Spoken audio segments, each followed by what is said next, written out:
मातृभूमि न्यूज, मातृभूमि की आवाज, मातृभूमि के लिए। જામનગરના મુખ્ય પ્રધાન જામનગરના પ્રવાસે ટાઉન હોલ ખાતે વિવિધ વિકાસ કાર્યોના લોકાર્પણ ખાતમુહૂર્ત કર્યા। ટાઉન હોલથી સીએમનો કાફલો થયો કલેક્ટર કચેરી ખાતે રહેવાના। કલેક્ટર કચેરી ખાતે પદાધિકારીઓ અને અધિકારીઓ સાથે સીએમએ બેઠક યોજી।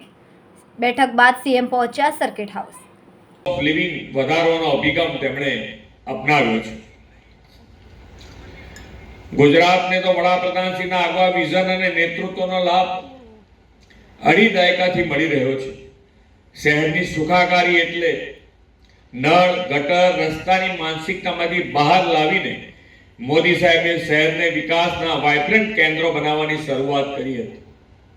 અહીંયા બેઠેલા દરેક જણને ખબર હશે કે પહેલા આ ત્રણ વસ્તુ એ પાયાની ગણાય અને એ પાયાની વસ્તુ માટે પણ કેટલી તકલીફો થતી અને પૂરી કરવા માટે પૈસાનું આયોજન ના હોય અને પૈસાનું આયોજન કરવા માટેની પણ મુશ્કેલી।